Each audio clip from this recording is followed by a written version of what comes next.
수사정치 팟캐스트의 안티에이징. 듣다 보면 혼이 정상화되는 방송. 오늘도 뉴스와 썸타는 두 남자의 수상한 정비소 문을 엽니다.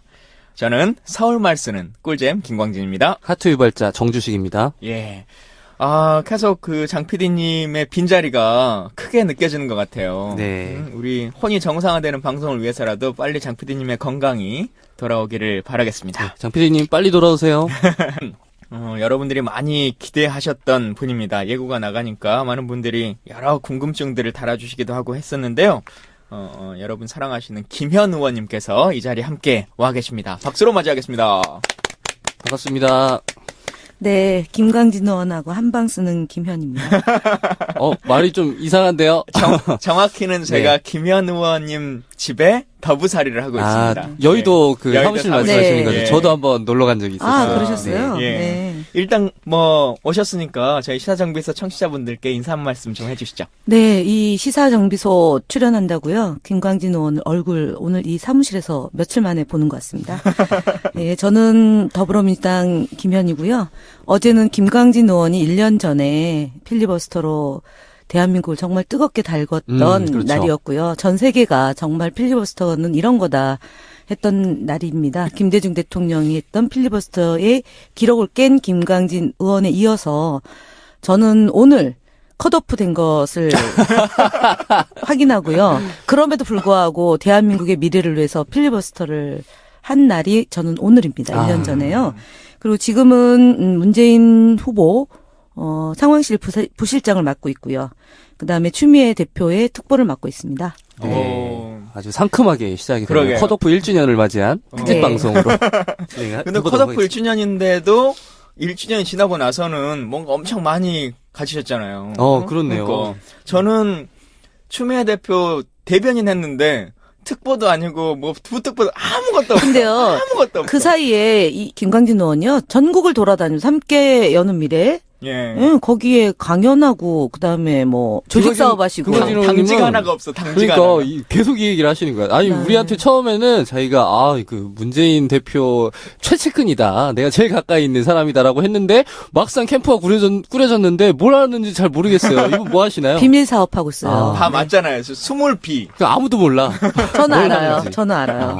그런가요? 네, 곧 조만간에 캠프 직책 맡으실 겁니다. 그렇군요. 대표한테 좋은 말을 많이 해야 되는데 맨날 저랑 같이 쓴소리예요.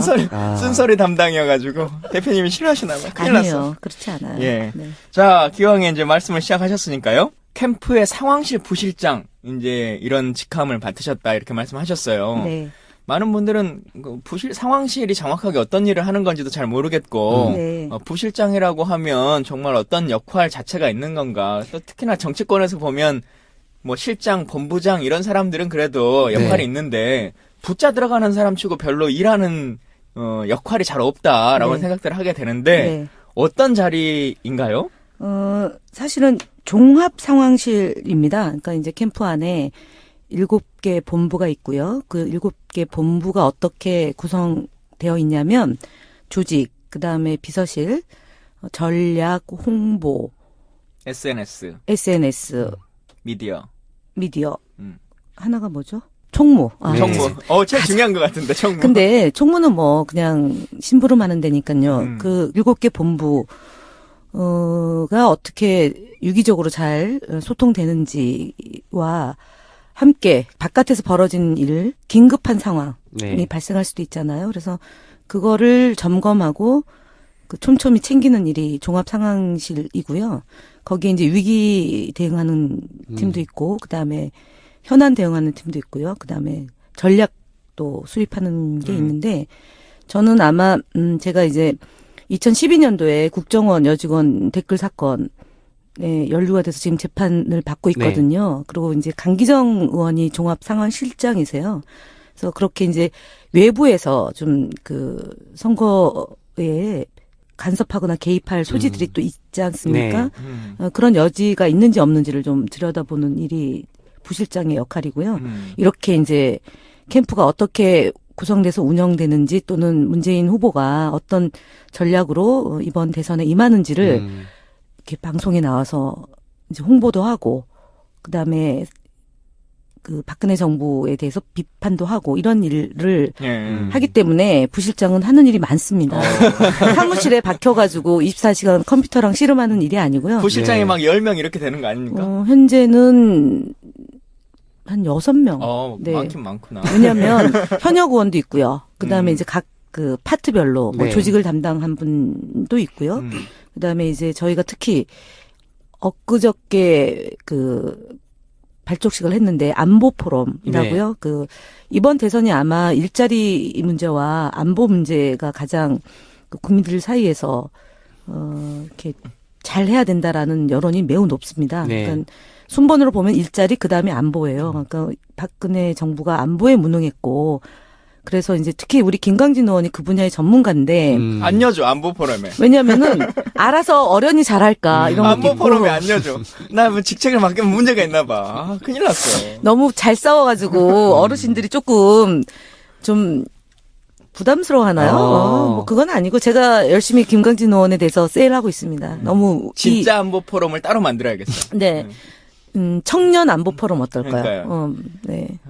자, 그 기왕에 나왔으니까요. 이 방송 듣는 분들이 저도 그렇고 좀 헷갈리는 직책이 있어요. 뭐냐면 말씀하신 것처럼 상황실장이라고 하는 강기정 의원이 하는 상황실장이 있고 또 송영길 의원이 하는 그 종합선대본부장. 본부장. 네. 그러면 그 두 사람이 거의 똑같은 일인 것 같은데 그러니까 똑같지 않고요. 본부장은 그 누가 더 본부가 높은 사람입니까? 송영길 의원이 더 높죠. 그래요? 네, 더 높고 그다음에 강기정 의원은요. 사실은 뭐라고 그래야 되나? 이제 청와대 시스템으로 보면 비서실장이 있고 그다음에 국정상황실이라는 게 있어요. 네. 국정상황실은 그 이제 하부 단위가 워낙 많죠. 뭐 군도 있고 국정원도 들어오고 검찰 그다음에 행정부의 각 파트가 들어오는데 그것을 유기적으로 잘 이제 실무적으로 관장하는 게 이제 상황실이라고 보면 되고요. 그 위에 이제 비서실장이 또 있는 거죠. 그래서 물론 캠프 안에 비서실 또 임종석 비서실장이 있지만 대선이라는 그 선거는 굉장히 큰 선거거든요. 저희가 네. 투표소만 하더라도 19,000개가 이제 에서 유권자들이 투표를 하는 거이만큼 그다음에 저희가 지역위원장이 253개 네. 지역위원회잖아요.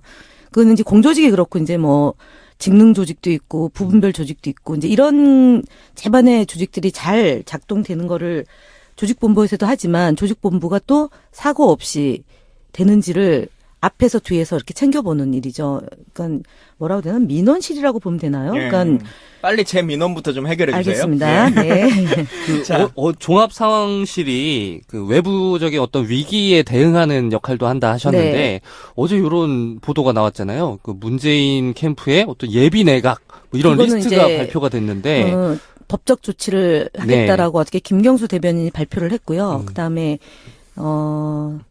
법률 자문을 지금 구하고 있고요. 네. 이제 곧 조만간 이제 법적으로 책임을 그러니까 최초에 유포한 사람, 그다음에 날른 사람까지 포함해서 근데 책임을 정확하게 묻겠다는 예비 거죠. 내각이라 그러면 약간 장 차관 인사를 이렇게 쭉 네. 기사화했으면 그래도 예비 내각이라고 하는 말이 근데 맞을 것 같은데 어제는 그냥 캠프에 있는 사람들을 청와대 직제로만 바꿔가지고 그냥 막 아니에요. 이렇게 쓴것 장관도 같아. 있고요. 그다음에 청와대도 있는데 매우 소상히 아는 분이에요. 왜냐하면 청와대 그 이제 명단 나온 걸 보면 그 분들은 사실은 어찌 보면 이제 탄핵이 인용된다고 하고 60일 안에 대선을 치르잖아요. 그러면은 인수위가 없는 게 되기 상태여서. 때문에 네.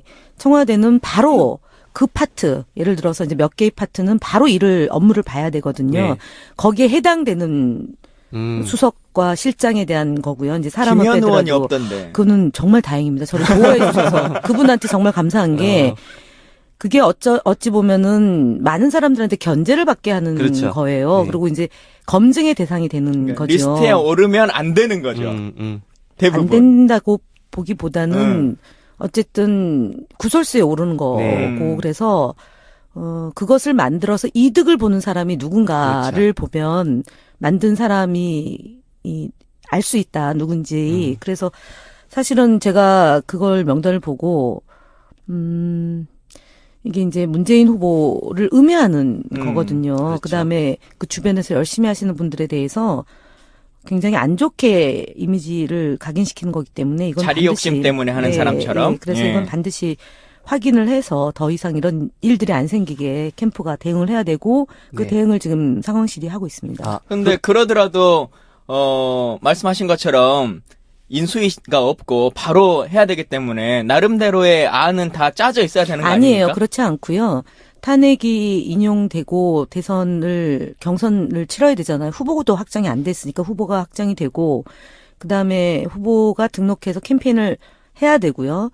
후보가 되는 순간 캠프에서 주도적으로 대선을 치르는 게 아니고 당과 의논해서 치러야 되거든요. 그래서 추미애 대표를 포함한 지도부가 이미 있고 그래서 더불어민주당의 후보가 확정되는 분이 당과 선거를 같이 치러야 되고요. 그런 이제 이후의 상황을 대비를 해야 되는 것은 캠프에서 하는 게 아니고요. 네. 당에서 같이 해야 되기 때문에 지금 현재 이렇게 거론되는 것은 어찌 보면은 당과 캠프를 또 이간시키는 걸 수 있고요. 캠프 안에서는 열심히 하는 분들이 뭐지라고 생각하는 거기 때문에 그런 각도에서 보면 굉장히 아주 불순한 사람이 만든 추 대표께서 지난번에 선거 출마할 때 공약 중에 하나가 이 내각에 대한 추천권 이런 것도 정당이 네. 가질 수 있도록 하겠다. 그런 정당의 문화를 만들겠다라고 했으니까요. 그건 좀 지켜봐야 될 것 같고. 네.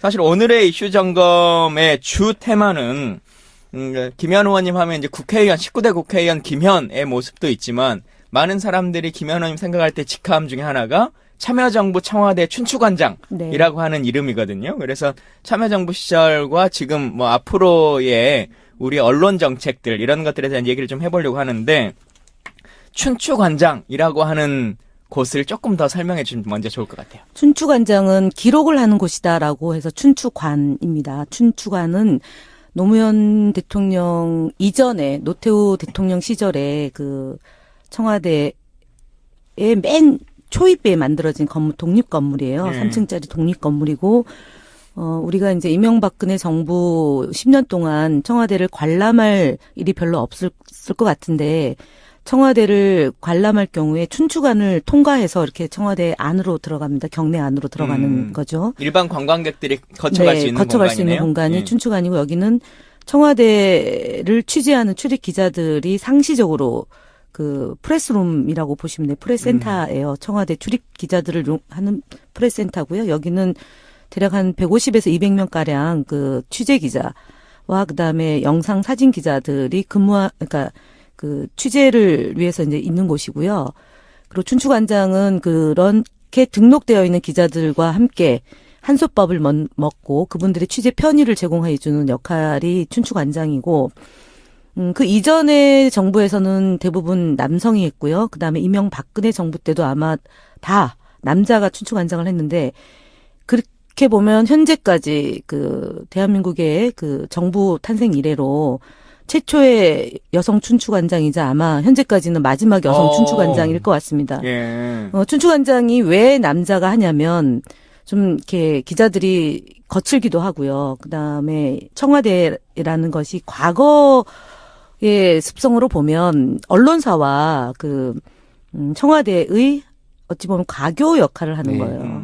그러니까 술도 같이 먹고 민원을 하고, 민원을 예. 해결하는 곳인데 술도 먹고 옛날에 뭐 골프도 치고 그리고 뭐 더 심지어는 뭐 등등이 있는 곳이죠. 근데 그거를 노무현 대통령은 다 없앴죠. 골프 접대 없앴고 양주 폭탄을 못 먹게 했습니다. 그래서 네. 최소한이 소주 폭탄이고 그다음에 기자들과는 건전한 긴장 관계를 유지하라고 했기 때문에 여성이 해도 적합할 수 있겠다라고 대통령이 여러 사람들을 추천을 받았는데 그 여성이 해도 되고 그다음에 나이 어려도 상관없다. 그때 나이가 몇 살이셨어요? 38이었어요. 그러니까 38. 근데 뭐 이해찬 총리는 36살에 최초에 국회의원을 하셨기 때문에 네. 사실은 저는 38 31 했어요. 31. 31 때 잠깐만 말이 더듬어지. 31 때 청년 비례대표가 됐는데 그 비례대표가 될 수 있었던 것도 이해찬 총리가 혁신과 통합과 이제 당이 합치면서 청년 비례대표를 그 직접 선출하는 그 방식으로 제안을 했고 그것을 당에서 이제 한 건데 어쨌든 제가 이제 최초의 여성 춘추관장을 했고 아까 말씀드렸던 건전한 긴장 관계로 언론인과 이제 해야 된다. 그러고 가판을 없앴죠. 저희가 가판이라고 하는 것은 지금도 이제 인터넷상으로는 볼 수 있는데 그때는 가판이 종이로 다 만들어져서 네. 동아일보 길 앞에 사옥 붙이는 앞에 거. 예. 아니 그거 말고요. 그러니까 그거를 이제 광화문 인근에 정부와 기관 그다음에 기업체들한테 배포를 해요. 아, 그게 그렇군요. 저희는 그냥 가판이라 그러면 언론사 앞에 가면 펼쳐놓잖아요. 붙여가지고. 아니고요. 그게 가판인 줄 알았어요. 그게 이제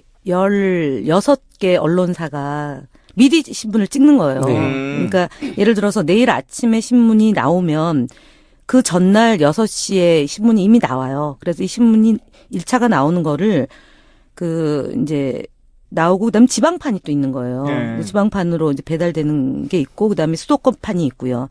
그다음에 이제 최종적으로 새벽 4시에 광화문판이 있어요. 그러니까 신문을 굉장히 여러 번을 찍어내는데 그 이유는 뭐냐면 일단은 설익은 밥. 그러니까 미리 이 신문을 만들어내서 눈치 보게 만드는 거죠. 길들이는 거예요. 그래서 기업과 관련된 보도가 잘못된 보도가 있을 수 있고요. 네. 그러면은 기업체에 홍보 담당하는 사람들이 그 언론사를 찾아갑니다. 그 기자를 찾아가서 사실관계를 바로 잡습니다. 그리고 밥 사고 술 사고 촌지 주고요. 그런 문화를 만들었던 게 가판이에요. 신문에서. 그래서 그걸 없애는 추세가 우리가 그러니까 정권 교체하기 전에 네. 한두 군데서 그것을 없애는데 청와대가 그걸 안 보겠다고 선언을 했어요. 가판을 안 보겠다. 네. 그렇게 되니까 정부 기관도 못 보잖아요. 그러니까 자연히 이 가판이 없어진 거예요. 그리고 다음 날 아침에 신문의 내용이 잘못 나오면 정정 보도를 요청해라. 법적으로 해라. 그리고 밥 사고 술 사지 마라라는 게 이제 소위 말하는 언론 문화를 새롭게 바꾼 게 노무현 대통령이에요. 근데 그렇게 하고 나서 박근혜 이명박 정권 때는 다시 회귀한 것 같으세요? 아니면 한번 그렇게 정해졌으니까 계속 그 시스템이 유지되고 있는 그래서 것 같으세요? 이제 이명박 대통령 후보 시절에 그 취재 시스템을 바꾸겠다. 그러니까 그 브리핑 제도를 없애고 방문 취재가 허용하다. 사무실 허용 방문해서 대면 취재가 가능토록 하겠다라고 했는데 그대로 놔뒀어요. 그러니까 노무현을 다 없애라라는 게 당시 이명박 정부의 기조였는데 유일하게 그 노무현 정부가 했던 것 중에 취재 방식은 그대로 했습니다. 왜냐하면 그 방식이 가장 선진화된 방식이거든요. 네. 왜냐하면 예를 들어서 이런 거죠. 김광진 의원이 국회의원인데 김광진 의원이 직무 공간이 있지 않습니까? 그 공간 안에 기자들이 들어와서 책상 위에 있는 자료들을 봐요.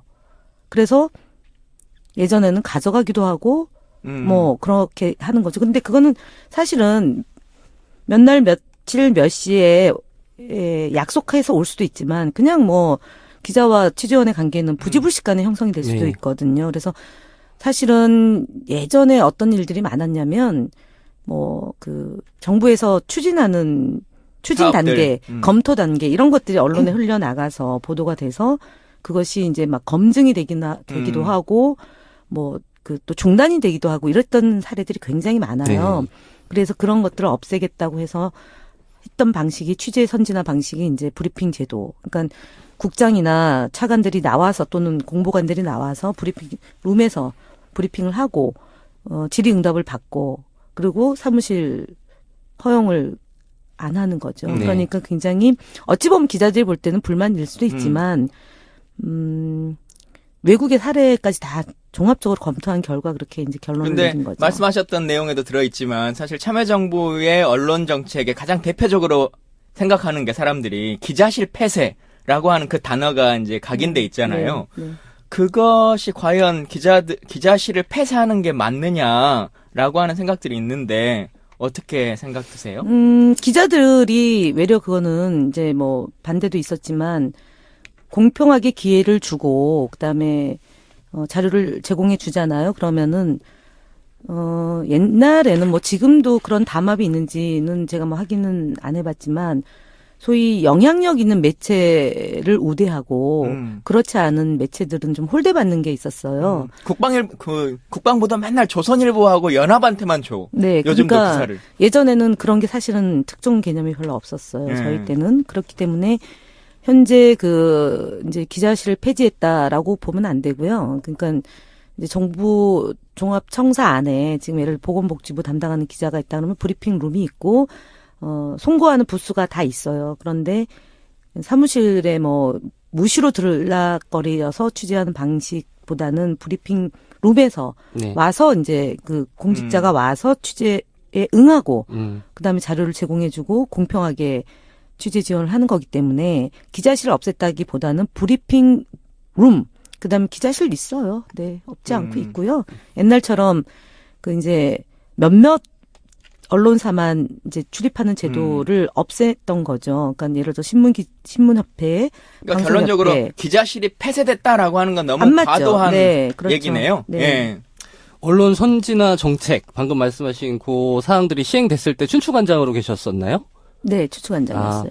30대 여성 춘추관장으로 최초로 일을 하셨잖아요. 아까 말씀하셨던 것처럼 기자들이 상당히 거칠기도 하고 참 다루기가 어려운 사람들이다라고 말씀하셨는데 근데 이분이 더 거칠어가지고. 그래서 그렇게 된 건가요? 촘촘해죠, 촘촘. 그래서 그러니까, 30대 여성 춘추관장으로서 초반에 좀 어려움도 있으셨을 것 같아요.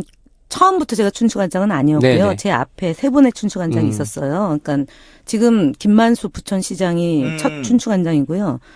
두 번째, 세 번째가 있었고 제가 네 번째였거든요. 네. 근데 거기에 수식어를 하나 더 붙이면 최장수 춘추관장인데 사실은 저는 이제 기자들하고 청와대에서 처음 만난 게 아니고 네.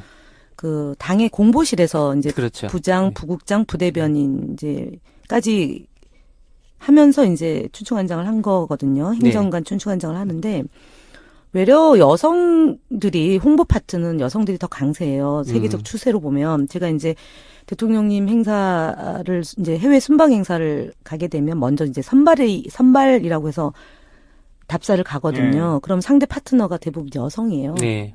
그러니까 촘촘하게 챙기는 거죠. 그다음에 이제 토씨 그리고 뭐 왜곡 잘못되고 이런 것들을 다 이제 파악할 수 있는 거고요.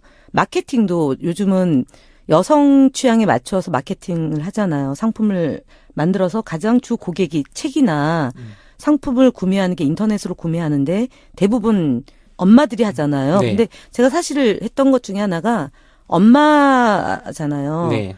그러니까 밥을 삼시세끼를 같이 먹습니다. 아침, 네. 점심, 저녁을. 춘추관에 식당이 별도로 있거든요. 그리고 어려웠던 점은 이제 춘추관 말고 이제 청와대 안에 있는 분들은 뭐 조선일보 보도가 잘못됐다 그러면은 정정보도 요청을 세게 하고 왜 네. 춘추관에서 이런 것들을 해결 제대로 못하냐라고 얘기하면 통제를 하라는 것 내지는 뭐잖아요. 네. 그리고 이제 이게 관리 감독을 더 철저히 하라는 건데 저는 그건 아니라고 생각하고 그분들하고 뭐 그럼 기자들은 뭐라고 그러냐면 그걸 얘기를 하죠. 네. 그러면 기자들은 춘추관장은 기자편에 서야지 왜 청와대 관계자의 이익을 대변하냐 이제 이러면서 제가 어려웠던 점을 이제 저희 여사님한테 한번 여성 네. 행정관 비서관들하고 이제 점심 먹는 자리에서 제가 말씀드렸던 게 뭐냐면 저는 경계인 같습니다. 그러니까 청와대 관계자들은 저를 기자로 보고요. 네. 기자들은 저를 청와대 관계자로 봅니다. 그러면서 정보도 없다. 뭐 그것도 모르냐. 그리고 구박을 해요. 그래서 전 모르는 게 너무 당연하다. 이렇게 생각을 하고 저를 비우면서 일을 했어요. 그러니까 사실은 많이 울었어요. 저는 혼자. 전혀 안 우실 것 같은데요. 아, 저 많이 울었어요. 네. 왜냐하면 초기에 대변인이 여성이었는데 그분이 인수위나 캠프에 합류를 하지 않았던 분이었어요. 네. 아나운서 출신의 여성 대변인인데 노무현 대통령의 철학이나 정책을 충분히 습득하지 못한 상태의 대변인 되시니까 기자들이 굉장히 좀 어렵게 상황을 했고 그분도 대변인을 안 해봤으니까 네. 좀 언론과의 관계를 원만하게 못 풀었어요. 그 네. 중간에서 제가 굉장히 힘들었죠. 사실은 대변인이 남들이 보면 그냥 잘 읽고 아나운서처럼 그 무대에서만 얘기를 하면 될 것 같은데 일종의 서비스직이거든요. 그러니까 감정 기자들을 노동자구나. 기자들을 네. 잘 이렇게 해결해주고 케어해주고 그러니까 취재에 그러니까 뭐 김광진 의원도 대변인을 했으니까 우리는 지금 국회에 출입한 등록돼 있는 기자가 한 800명 될 거거든요. 그리고 우리 당에 등록되어 있는 기자 숫자가 한 400에서 450명 가량 되는데 그 기자들이 쏟아낸다고 생각을 해보세요. 전화를 한다. 그러면 이제 최근에는 뭐 카톡방 만들어서 소통하고 뭐 부대변인이 여러 명 있으니까 파트별로 뭐 종편 담당 부대변인 뭐 인터넷 등등 신문 뭐. 예, 그렇게 하는데 대변인은 그 기자들이 무엇을 궁금해하는지 가려운데도 긁어줘야 되고요. 불평 불만도 담아서 다 소화해내는 네. 아주 만능 일꾼이어야 되거든요. 근데 이제 그때 가장 힘들었고 그리고 나서는 이제 건전한 긴장관계라는 게 말이 좋아서 건전한 긴장관계지 기자들하고 그 사안을 놓고 첨예하게 부딪히면 굉장히 어려운 일들이 많이 생겨요. 그래서 울기도 많이 울고 예. 그랬죠. 그 건전한 긴장 관계가 그걸 유지하려고 노력하셨다 했는데 이번에 박근혜 정부의 그 언론 대응을 보면 이 건전한 긴장 관계가 전혀 유지가 되지 않은 것 같아요. 그러니까 종속 관계죠. 종속. 그렇죠. 일례로 청와대 기자들이 정말 이상할 정도로 질문을 안 하잖아요. 이게 안 하는 건지 못 하는 건지 궁금해요. 저도 나중에 좀 확인이 필요한데요. 네. 이명박 정부 때부터 기자들이 수능 순치가 네. 되는 것 같습니다. 그리고 이제 미디어법 처리되면서 종편이 출연하고 이명박 정부의 나팔수 역할을 한 거잖아요. 네. 그리고 기자들도 청와대 출입 기자들이 그렇게 얌전할 수가 없어요. 그러니까 너무 이상하잖아요. 그럼에도 불구하고 이명박 정부 때까지만 하더라도 질문하고 답변하고 했는데 박근혜 정부 들어서는 그게 훨씬 더 노골화됐다.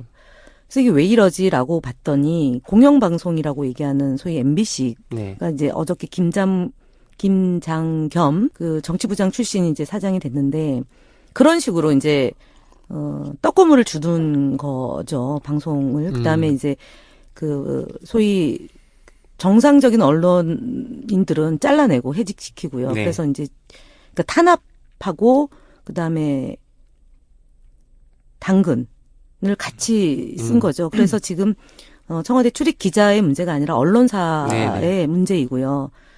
그리고 이것이 이제 영원할 줄 알았던 것 같습니다. 지난 총선 결과 이전에 놓고 보면 지금 최순실 사태를 보면 총선에서 야당이 패배해서 100석 미만으로 의석수를 갖게 되면 문재인 대선 후보는 집으로 가야 되고요.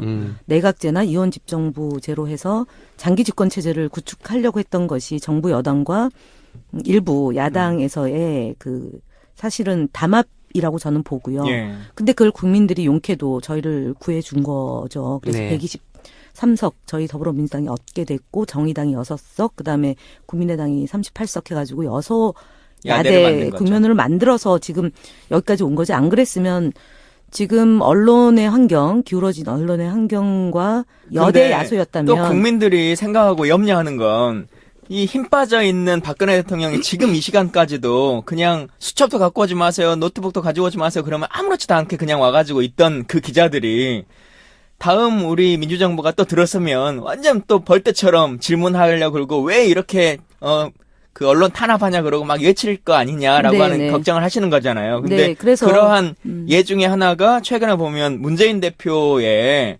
언론 정책이 너무 탄압적이다 뭐 하는 걸 관련해서 수행하는 기자들이 성명서를 막 내기도 하고 막 했다고 하는데 성명서 낸 건 아니고요. 이제 사건이 좀 있었고 저는 첫 번째로는 현장에 문재인 후보 측에 수행했던 분들 그다음에 현장을 5명밖에 기자가 없었는데 엉켜서 취재가 제대로 안 됐다. 이거는 귀책 사유는 저희 쪽에 있다. 캠프가 있다라고 저는 보고요. 두 번째는 현장의 기자들은 제가 이제 그 일 벌어지고 나서 기자들 만나서 어떻게 말씀을 드렸냐면 동고동락이다.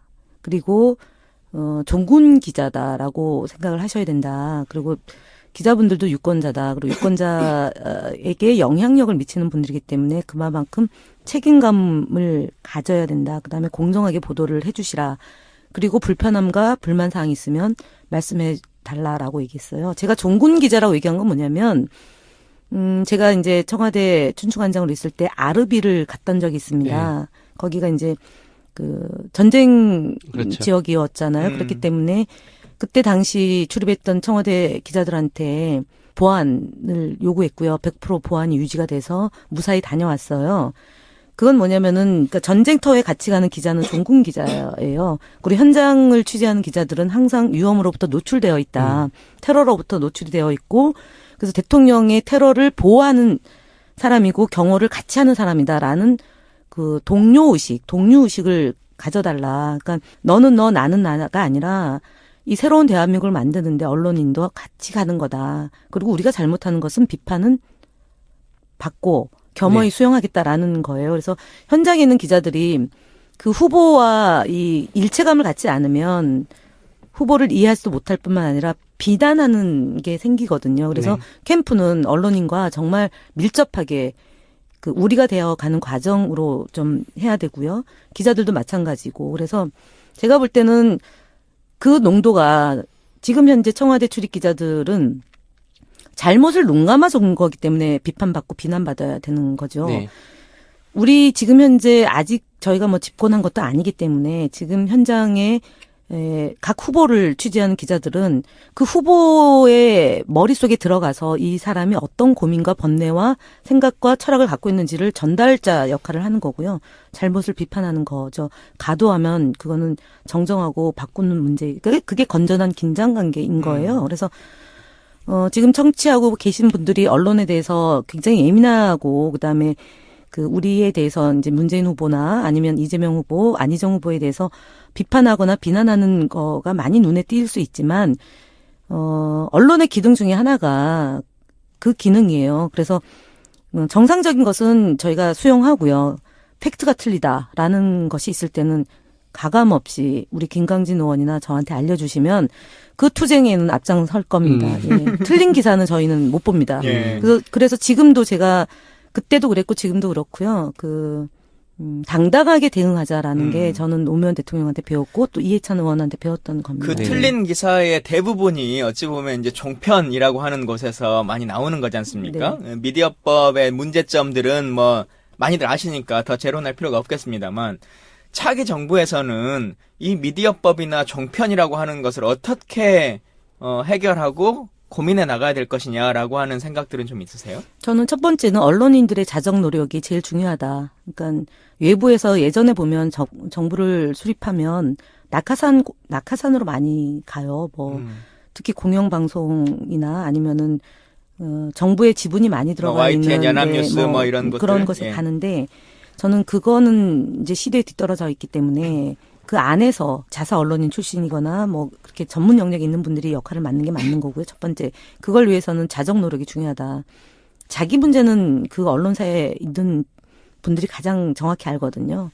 그다음에 두 번째 종편의 문제는 사실은 심사하는 그 구조가 이미 편파적으로 돼 있어요. 그러니까 대통령이 임명하는 것, 그다음에 정당에서 임명하는 숫자가 이미 편파적으로 돼 있기 때문에 정부 입장이 입김이 적용될 수밖에 없거든요. 그래서 이 구성비를 어떻게 할 거냐가 이제 지금 언론법 개정인데 지금 현재 있는 바른당과 자유당에서 바꾸는 걸 반대하고 있죠. 그래서 왜 저러나 그러면은 지금 이 구조로 가져가면 새롭게 만들어지는 정부의 입장이 거의 100% 다 수용이 되는 거거든요. 그래서 그거를 좀 조정하려고 그러는데도 반대하고 있는 거고요. 그리고 자기들이 집권할 거라고 생각하나? 뭐 그럴 수도 있나 봐요. 그리고 이제 마지막으로 종편의 부분은 그 특혜를 더 이상 주지 않는다. 그러니까 종합 편성의 기준에 부합하는 편성을 해야 되잖아요. 뭐 뉴스도 예능이고 그다음에 탈북자 몇 명 데리고 방송하는 것도 뭐 드라마고 뭐 이렇게 가면 안 되는 거거든요. 그래서 그 기준에 부합하는지에 따라서 3년 후 이번에 이제 3월 달에 종편 심사가 있고 그 이후에 3년 뒤잖아요. 그러면은 그 기준에 부합하게 하는 방식으로 법과 제도에 충실하게 현재 법은 잘못된 것은 바로 잡고요. 제대로 된 법망에서 종편 문제와 언론 문제는 접근하면 되고 특히 이제 지역 언론 같은 경우가 저희가 그 지역 언론 육성법을 이제 참여정부 때 했었는데 지역 언론이 굉장히 지금 이 중앙 언론사와의 균형이 안 맞아요. 그리고 지역 언론 안에서도 좀 그 광고 문제가 제대로 안 되기 때문에 그 편향들이 있는데 이제 그런 것들을 이제 제대로 되는지를 한번 그러고 보니까 민주종편이라고 하는 방송의 법적 대표로 계시는 거잖아요. 네. 댓글단 잘 보고 있습니다. 네, 좋아요? 정치 오락관보다 낫더라고요. 비교할 걸. 죄송합니다. 정치 오락관은 정말 정말 전무후무한 저는 그런 방송은 처음 봤어요. 우리 정치 오락관이 있으니까 민주정권이 종합편성 채널이 되는 유일한 거예요. 맞아요. 나머지는 종합편성 아니, 채널이 근데 아니야. 우리는 종합편성 채널의 이름만 종편으로 딴 거지 사실은 편파보도예요. 네. 종일 편파 방송. 네. 아까 어찌 보면 박근혜 정부가 언론 길들이기에 그들 입장에서 보면 성공을 한 거잖아요. 네, 그렇죠. 그러니까 완벽 성공한 거죠. 네. 당근과 채찍을 이용해서 참여정부 때도 그랬고 이 차기 정부에서도 그런 유혹이 있을 것 같아요. 그러니까 박근혜 정부가 성공했다는 건 권력의 의지만 가지면 충분히 할 수 있다는 얘기잖아요. 근데 잠깐만, 결국은 더해서 그런 의지를 가지면 그렇게 나쁘게도 할 수 있지만 또 우리 지지자들이 생각하는 게 참여정부 때 집권하고 나니까 다 권력 내려놓고 막 뭐하고 해가지고 결국 또 흔들리기만 한 거 아니냐라고 하는 얘기들이 많잖아요. 결국은 그 순간의 선택이 평생을 좌우한다고 순간적인 사탕 발림이 결국은 대한민국을 이 지경까지 추락시킨 거고 박근혜 대통령이 앞으로 갈 곳은 한 곳밖에 없잖아요. 그렇죠. 그러니까 언론이 제대로 감시를 했다면 이렇게 국력을 손실시키고 갈등과 분열 때문에 16차 촛불 집회까지 온 거 아닙니까? 네. 그래서 언론의 기능은 정말 감시 기능이 제대로 돼야 되죠. 두 번째, 그럼 참여정부는 왜 정권 교체를 당했냐? 네. 정권을 뺏겼냐? 김대중 정부 5년, 참여정부 5년이고 10년 정부를 했는데 사실은 저희는 그 다음에 대통령 할 준비를 제대로 안 한 거죠. 예. 그러니까 거기에 실패가 있었던 거고 당시에 참여정부의 국정 운영에 대한 지지도가 24%였어요. 네. 그러니까 마지막에 역대 어느 정부보다도 참여정부가 마지막까지 안정적으로 국정을 운영했는데 결국은 대통령에 뺏긴 이유는 10년에 대한 평가에서 새로운 인물에 대한 주기설을 읽지 않습니까? 네. 그게 있었고 이명박 대통령 이 이제 BBK 등 뭐 여러 검증받을 게 있었는데 더 이상 이제 재벌과 언론이 이 소위 진보 정권 민주진보 정부가 더 계승하는 것에 대해서 극악하게 들어온 거잖아요. 네. 그래서 국정원에서의 공작도 있었고 그다음에 이명박 대통령 후보에 대해서 거의 대세론으로 굳어지니까 줄을 완벽하게 선 거죠. 그래서 여론도 그렇게 몰아갔던 거고 반면에 우리는 후보를 제대로 만들지 못함으로 인해서 네. 결국은 실패했는데 마지막으로 말씀을 그러면 권력을 왜 장악하지 못했냐. 권력은 장악하는 게 아니라 아까도 얘기했던 것처럼 제 기능을 하도록 해야 되는 거고요. 권력을 장악하는 게 중요하겠지만 5년 이후에 다음 정부까지도 우리가 가능하다라고 보면 길게 보면 13년, 짧게 보면 10년이잖아요. 개헌이 안 된다고 보면 10년이고 개헌이 된다고 보면 13년의 정부가 되는 거잖아요. 그렇게 장기적으로 놓고 우리가 플랜을 잡고 권력 기관을 제자리에 놓고 적폐청산을 하고 그다음에 재벌들의 그런 이익들을 그러니까 편파적인 것들을 바로 잡는다. 그러니까 얘기했던 게 청와대, 국정원, 경찰, 재벌 개혁, 그다음에 복지 문제, 일자리, 국방 개혁 이런 중요한 아젠다에 대해서 정말 믿고 맡기겠다라는 확실한 믿음과 신뢰만 있으면 저는 13년 또는 10년 안에 이 일을 해내야 된다고 예. 봅니다. 국정원 얘기를 하셨으니까. 질문이 제가 드렸던 질문은 어떻게 하면 언론 권력을 장악할 수 있냐가 아니라 그런 유혹이 있을 거 아니에요. 정권을 잡으면 절대로 할 수가 없어요. 왜냐하면 네. 말씀드렸던 것처럼 저희는 감시 기능을 그분들이 굉장히 촘촘히 하시는 분들이죠. 언론의 반은 저희의 뜻을 존중해 주는 분들이고요. 그다음에 부패 권력에 대해서 늘 감시하는 언론이 네. 반은 있지만 부패 권력과 괴를 같이 하는 힘 있는 언론들이 존재하기 때문에 네. 이분들은 저희들을 그냥 놓고 보지 않아요. 그러니까 말씀 참여정부 때처럼 토시 하나 잘못돼도 일면으로 기사를 쓰고 135면으로 거의 그냥 매일같이 우리 용어로 조져대기 때문에 저희는 조금이라도 유혹에 응한다 싶으면 언론의 감시로부터 자유스럽지 않기 때문에 네. 절대로 될 수가 없다. 네. 그런 의지가 없다. 네, 네. 의지도 언론- 없고 네. 현실적으로 적으로 불가능하다. 네, 불가능하다. 네. 그러니까 박근혜 정부가 이걸 했으니까 궁금한 거예요. 박근혜를 하는데 차기 정부도 할 수 있지 않을까 이런 생각이 드는 거죠. 안 합니다. 네, 안 그거 한다. 못 합니다. 할 수가 없습니다. 네.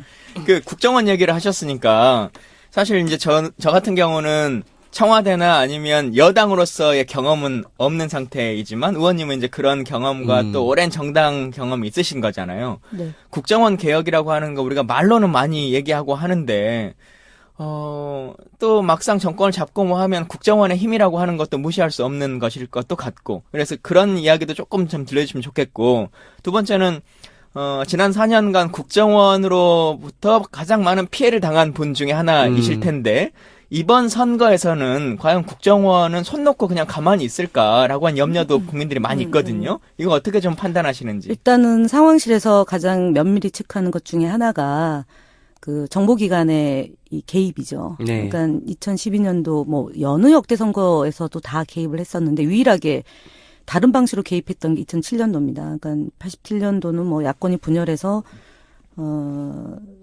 그때는 뭐 정보기관이 어떻게 움직였는지 그거는 뭐 제가 잘 이제 대학교 4학년 때인데 야권이 분열하는 것만으로도 뭐 충분히 선거에 이길 수 있는 구도를 만든 거잖아요. 예. 그다음 92년도에는 이선실 사건이 있습니다. 네. 그다음에 97년도에는 총풍 사건이 있고요. 그다음에 2002년도에는 사실은 우리가 정부를 잡고 있을 때니까 국정원의 개입이 엄정 중립 적어도 그러니까 이제 그 집권하고 있을 때는 조금 그것이 가시적으로 드러나지는 않아요. 네, 정권 교체 가능성이 있는지 없는지를 보기 때문에 정보기관에서 가능성이 있는 쪽에 힘을 좀 실어주는 네. 편이죠. 그래서 중립적으로 있었던 거고 2002년도는 2007년도는 굳이 정보기관이 개입하지 않아도 되는 정도로 그렇죠. 원사이드하게 이명박 대통령 그 후보가 이겼죠. 예. 이명박 박근혜 이 두 분의 경쟁이 치열했잖아요. 그 치열한 경쟁에서 어떻게 국정원이 개입했는지는 저희가 뭐 알 수가 없는 거고요. 아, 그러니까 새누리당 경선 과정에서요. 네. 그런데 2007년도에 외려 당시 이제 저희가 정부를 잡고 있을 때 국정원과의 관계는 대통령이 직접 보고를 안 받으셨어요. 그렇죠. 그리고 그게 앞으로도 맞다고 생각하십니까? 네. 직접 보고 안 받았고 그다음에 배석자가 있었어요. 네. 독대 보고를 안 받은 거예요. 그러니까 정보가 이제 뭐라고 해야 되나, 가공되거나 과장되지 않아요. 그리고 사람에 대해서 정보가 들어오고 이렇진 않죠. 다만 2007년도에 어떤 일이 있었냐면 국정원에 있었던 사람들이 이명박 쪽으로 붙은 거죠. 외려. 될 것 될 것 같으니까. 같으니까. 인수위 때 그래서 당시 국정원장이 기억하시죠? 그때 당시 국정원장이 이명박 쪽에도 줄을 댔던 것이 차후에 밝혀지는 거잖아요. 인수위 때 보면. 그럼 지금 국정원은 어떻게 할 거냐고 보면 정권 교체 가능성이 매우 높다. 네. 그렇기 때문에 국정원이 함부로 움직이지 않는다라는 걸로 이제 보시면 될 것 같아요. 근데 국정원이라고 하는 기관이 막 마음을 먹으면 막 이런 것들을 다 할 수 그래서 있습니까? 두 번째, 그렇죠. 그러니까 부품 공작 가능하고 총풍 유발시키는 거 가능하고 우리가 남이가 92년도에 김기춘과 그때 당시 부산 시내에서 우리가 남이가 해가지고 공작을 했던 거잖아요. 그리고 역으로 이제 뭐 녹음 예, 도청. 도청으로 네. 몰고 간 것처럼 그러니까 이 뭐냐면 지금 국정원이 개입할 여지가 있느냐의 문제는 2012년도에 댓글 공작 같은 방식으로 하는 자의 문제잖아요. 예. 그건 사실상 불가능하다. 근데 그건 들켰으니까 그러니까. 우리가 모르는 새로운 뭔가를 그런 고민하고 새로운 있지 않을까. 방식이 있을 것 같아서 상황실에서 면밀히 이 상황을 체크하는 거고요. 그리고 이제 국정원은 정치 개입을 늘 해왔기 때문에 우리가 집권을 해도 똑같은 방식으로 가지 않을까라고 이제 걱정을 하잖아요. 사실은 국정원은 해외 파트가 강화돼야 돼요. 네. 그리고 대북 관련 첩보가 공작이 아니라 뭐 예를 들어서 간첩을 조작해가지고 상황을 대선 총선 앞두고 지방선거를 앞두고 유호성 사건이 지방선거 예, 그렇죠. 앞두고 벌어진 거잖아요. 그리고 박원순 서울시장을 공격하기 위한 수단으로 쓴 예, 건데 간첩 조작을 예, 해가지고. 그게 이제 남대준 때 만들어진 거죠. 예. 그러니까 결국은 이 기관이 그런 공작과 조작을 하느냐 이거는 현재 국회의원들의 몫이죠. 못하도록 감시 기능을 해야 되는 거고 국민적 감시는 댓글단의 기능처럼 이제 뭐 일배 등 이렇게 이제 막 그 순식간에 어떤 이슈가 나오면 글들이 막 올라오는 그런 것들이 있는지를 감시를 해줘야 되는 거고 세 번째는 지금 뭐 어버이 연합이나 뭐 등등 자유청년 연합이나 이런 단체가 조직적으로 움직이는 거잖아요. 그 배후에 국정원이 있다라는 거고 그래서 어쨌든 간에 그런 움직임들을 이제 저희가 봐야 되는 거고 이후에는 국정원은 문재인 후보가 국정원의 기능을 바꾸겠다라고 얘기했잖아요. 저는 충분히 가능하다. 왜냐하면 국정원의 그 요원들은 국가에 충성하려고 들어오는 분들이지 정치적으로 악용하거나 나쁜 짓 하려고 들어온 분들은 아니에요. 출발 자체는. 예. 군인들도 마찬가지잖아요. 근데 군 통수권자가 어떤 거에 방점을 찍느냐, 어떤 보고서를 좋아하느냐에 따라서 최순실 같은 파동이 벌어지는 거고, 그 다음에 그 김대중 노무현 대통령과 같이 민주적으로 권력기관을 우리 국민들에게 돌려드리겠습니다라고 예. 하면 거기에 맞춰서 그 국정원이 운영이 될 수 있고, 기무사가 운영이 될 수 있고, 그 경찰이 운영이 될 수 있다라고 봅니다. 그래서 저는 그럼 너무 낭만적인 거 아니냐, 너무 안일한 거 아니냐라고 보는데, 그 수장들, 그 장들, 예를 들어서 행정부의 수장, 그 다음에 차관, 그 다음에 기관장들이, 이제는 국민들의 그 민심을 파악하던 사람들이 돼야 된다. 그러니까 네. 1,000만 명이 동원이 돼서 촛불을 이어온 거는 유권자의 4분의 1이에요. 실제로 대한민국의 그렇죠. 예. 뭐 6분의 1이라고 보고, 그럼 4분의 1이고 실제로 투표하는 사람들의 기준으로 놓고 보면 훨씬 더 많은 사람들이 촛불의 대열에 합류한 거예요. 그래서 예전에 노무현 대통령이 탄핵당했을 때 하신 말씀이 있습니다. 저 촛불은 지금은 나를 지지하지만 내가 정치를 잘못하면 언제든지 저 촛불은 나에게 등을 돌릴 거다. 네. 라고 얘기했는데 그 등을 돌렸을 때가 언제냐면은 농민들과의 시위였어요. 그래서 결과적으로 제가 지금 이제 촛불 집회 매번 나가면서 느끼는 거지만 매우 무겁게 받아들이는 것은 현재까지 이 상황을 만든 것은 일부 정치인이 아니고 국민이었고 국민의 뜻을 잘 받들어 가는 정부가 된다면 저는 권력기관의 이런 적폐 청산 그리고 우리가 만드는 꿈꾸는 세상은 저는 가능하다. 그리고 그것이 5년 안에 이룬다고 생각하지 말고 좀 장기적 과제 그러니까 국정 아젠다를 뭐 2040년까지 놓고 본다거나 이렇게 좀 장기적 과제 놓고 중기적 단기적으로 해가지고 새롭게 만드는 대통령, 그러니까 나의 대통령이라고 저는 명명을 해요. 나와 대통령, 그러니까 내가 꿈꾸는 대한민국, 예. 그러니까 나의 대통령, 마이 프레지던트의 개념으로 국민들이 하나하나 그 1대1로 소통하는 방식으로 가면 내가 대통령이라면 어떻게 이 대한민국을 만들어낼지에 대해서 고민하면 과도한 요구는 사실은 좀 불가능할 것 같고요. 거의 이제 마칠 시간이 돼가는데. 현실적으로 될 것 네, 같아요. 저 하나 당부 아까 그 국정원의 활동을 이렇게 감시하고 계신다고 해서 아까 몇 가지 요런 거 우리가 감시해야 된다 말씀하셨잖아요. 저 하나 좀 당부드리고 싶은 게 이번에 만약에 국정원이 작정을 하고 의지를 갖고 뭔가를 한다면 저는 가짜 뉴스일 가능성이 되게 높다고 생각하거든요. 네, 그것도 이번에. 제가 사실은 그렇죠. 세월호 때 상황실장을 했었어요. 네네. 세월호 참사 벌어지고요. 가짜 뉴스가 이제 유언비어잖아요. 그 그렇죠. 허무맹랑한 그 기사 뭐 이런 것들이 근데 있었는데 그것만 그거를- 그냥 읽으면 뭔가 맞을 것 같아요. 근데 아니어도 상관이 없어요. 근데 정확히 보셔야 될 것은 그 사진은요 바이라인 있어요. 예를 들어 로고가 찍힙니다. 연합뉴스면 연합뉴스, 뉴시스, 뉴스원 출처가 있습니다. 근데 가짜 뉴스의 대부분은 사진에 그 바이라인이 없어요. 그 회사의 심벌이 없으니까 뉴스에 심벌이 있는지 없는지를 보셔야 되고요. 그 다음에 기자. 그러니까 누가 쓴 건지 예를 들어 뉴스원이다. 그럼 뉴스원의 기자가 이름이 있는데 이름이 없는 거는 가짜 뉴스죠. 네. 그리고 이제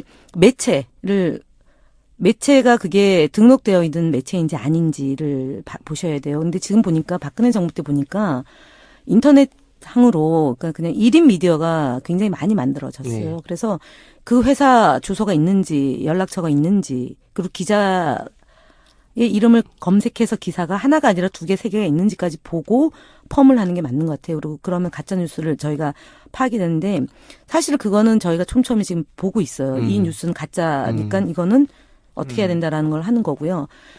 그리고 그리고 제가 국정원 피해자라고 했는데 댓글 공작 때 가장 먼저 현장에 가가지고 그때 선관위하고 경찰이 어설프게 하는 바람에 네. 저희가 대치기를 당했잖아요. 지금 경찰은 그렇게 못할 거라고 저는 봅니다. 왜냐하면 그때 소위 말해서 새누리당이 네거티브 대응팀을 구성을 해서요. 네. 집권하고 있었기 때문에 굉장히 압력을 심하게 가했어요. 그래서 중간 수사 결과를 발표하게 했는데 지금은 대통령이 탄핵되어 있잖아요. 그래서 청와대가 기능을 제대로 못하고 대신 한교안 국무총리가 하는데 저희가 감시해야 될 대상은 한교안입니다. 네. 이분이 지금 책도 내고 의전하고 뭐 시계도 찍어내고 그러는데 뭔가 야심이 서서히 드러나고 있거든요. 그리고 그 특검 연장도 안 하고 있는데 한교안 국무총리가 뭐 하는지 실시간으로 24시간 들여다보고 이분의 행태를 낱낱이 실시간으로 저희가 계속 파악하는 것이 네. 이번 대선의 가장 중요 포인트다. 아, 그분도 사생활이 있으신데. 뭐 눈 감고 눈 뜨고. 네. 네. 계속 마칠 시간 제가 말씀을 드리는데 지금 드려야 될 말도 많고 나눠야 될 이야기들도 참 많은 것 같아요. 근데 마지막 질문 중에 하나로 그 참여정부에 같이 있으셨으니까 안희정 지사에 대해서도 잘 아실 것 같아요. 네. 뭐 오랜 기간 같이 지내셨을 테고. 근데 최종적으로 문재인 후보를 선택한 이유가 있으실 거고. 그래서 단순하게 대세니까 뭐 이 사람을 해야겠다라고 하지는 않으셨을 것 같은데 네. 문재인 후보의 강점이라고 하는 것을 좀 청취자분들께 얘기해 주면 좋을 것 안희정 같고. 후보의 강점도 같이 말씀해 그러니까요. 주셔야죠. 네, 후보들의. 2007년도 아, 잠깐만요. 그리고 저희가 시사 정비소이거든요. 네. 그래서 모든 사건들에 보면 이러이런 것들은 최소한 정비가 필요하다라고 하는 것들을 이야기하는 방송이에요. 그래서 문재인 후보나 안희정 후보 혹은 이재명 후보에게 이런 부분들은 조금 정비를 했으면 좋겠다라고 하는 네. 제안을 좀 해주시고 간단하게 좋겠습니다. 예, 정비해야 될 거는 공이세 후보의 여성 정책과 여성 인력이 부족하다. 네. 부재하거나 부족하다. 그거 얘기 드리고 새 후보 공이다 그렇고요. 네. 그다음에 문재인 후보의 강점은 2007년도 패배에서 비롯된 거예요. 2007년도. 2007년도에 선거에서 졌던 이유가 후보 준비를 제가 제대로 못했다라는 네, 거잖아요. 그래서 2012년도 대선 때 2011년도에 이분이 이제 대선 후보로 나오게 된 과정인데 준비된 후보 검증해서 실수가 없어야 되고 그다음에 국정 운영 경험이 있어야 되고 네. 우리가 취약한 지역에서의 후보여야만 대선에 승리한다. 그게 이제 첫 번째 지역으로 보면 영남이다. 네. 두 번째는 이분은 깨끗하다. 세 번째 이분은 국정 운영 경험이 있기 때문에 준비된 후보다라고 해서 이제 2011년도에 이분을 대선 후보로 이제 저희 진영에서 네. 한 건데 그래서 2012년도에 진 거는 결과적으로 뭐 여러 이유가 있지만 우리의 판단할 때 준비가 부족했다. 두 번째는 박근혜 대통령 만들려고 했던 사람들보다 절실함이 부족했다. 네. 그다음에 세 번째 당의 역할을 없애버렸다. 이제 이거예요. 그래서 이번 대선은 당의 역할을 강화한다. 그리고 4년 동안 준비가 됐다. 검증이 됐다. 그리고 우리가 취약했던 곳에서의 후보이기 때문에 강점이 됐다라고 보는 거죠. 그러면 안희정 후보는 뭐냐? 이것을 역으로 보면 될 것 같고요. 그다음에 안희정 후보랑은 사실은 대학교 4학년 때 제가 처음 만났고요. 노무현 대통령이 대선 후보가 전혀 뭐 생각하지 못했을 때 저는 노무현이 대통령 된다라고 생각하고 당에서 일을 했고 네. 그 일을 제가 할 수 있도록 저를 도와주신 분이고요. 아까 얘기했던 2011년도에는 도지사를 했기 때문에 네. 문재인 대통령 후보 만들기에 제가 함께 동참을 했고 그것이 2017년까지 이어왔기 때문에 안희정 네. 후보랑은 함께하지 못하는 이유가 될 것 같습니다. 예. 그렇군요. 자, 이렇게 우리 김현 의원님 모시고 얘기 나눠봤는데, 진짜로 좀 아쉬운 것 같아요. 뭔가. 죄송합니다. 맞아요. 더, 저희가 물어봐야 될 것도 많고, 국민 여러분들께서 궁금한 이야기들도 많이 있으실 것 같은데, 사실 지금 오늘 1시간 동안 얘기를 나눴지만, 4년간 의정활동 하셨던 여러 가지 이야기들, 그리고 그냥 정치적 현안 얘기만 했습니다만, 안행위원으로서 계실 때의 역할들이나, 뭐, 이제 국정원과 관련한 정보위, 뭐, 이런 이야기들도 많이 들어볼 수 있을 만한 것들이 많은데. 또 불러주세요. 예, 좀 저도 아쉽다. 정부의 언론관에 대해서 여쭙고 싶은 게 굉장히 많았거든요. 네. 그리고 저희들이 실제 청와대나 아니면 국정 경험이나 이런 것들이 다 깊지 않기 때문에 현장의 이야기들을 이렇게 다 들으니까 참 의미 있고 좋았던 시간인 것 같은데요. 다음 시간에도 꼭 나와주시면 좋겠다라고 하는 알겠습니다. 말씀 드리고 네. 겸해서 가장 친한 국회의원은 누가 있으세요? 가장 존경하는 분은 이해찬 아, 의원이시고요. 예. 네. 그다음에 지금 뭐 하세요? 민주당 외교안보통일 국정자문회의 의장으로 계셔요. 네. 그리고 세종시 국회의원이시고요. 네. 노무현 재단 이사장이시고요. 네. 경선 과정에서 엄정 중립에 위치해 계시고요. 후보가 정해지면 열심히 하시겠다는 그래서 게 그렇게 입장이고요. 가까우시니까 네. 빨리 모시라고요? 시사정서 알겠습니다. 모시겠다고 얼른 딱 확답을 해주세요. 네, 곧 모시겠습니다. 아, 네, 예. 김강진 의원을 굉장히 좋아합니다. 네. 자, 김현 의원님의 백으로 우리가 다음에는 또 이해찬 총리님을 한번 시사정비소에서 모셔서 얘기 더 나누도록 하겠습니다. 오늘 함께해 주셔서 감사하고 또 마무리 말씀으로 한 말씀 마무리해 주시죠. 네, 내일이면 17자 촛불 집회입니다. 여기까지 오게 된 국민 여러분께 진심으로 감사드리고요. 저희가 마지막까지 최선을 다해서 끝이 아니고 끝은 끝이 아닙니다. 끝은 시작이고요. 시사정비소가 정말 사회 곳곳에서 정비가 잘 될 수 있도록 많은 감시와 격려 해주시고요. 그다음에 더불어민주당의 선거인단에 많이 동참해 주시기를 간절히 소망드리고요. 우리 김강진 의원 백수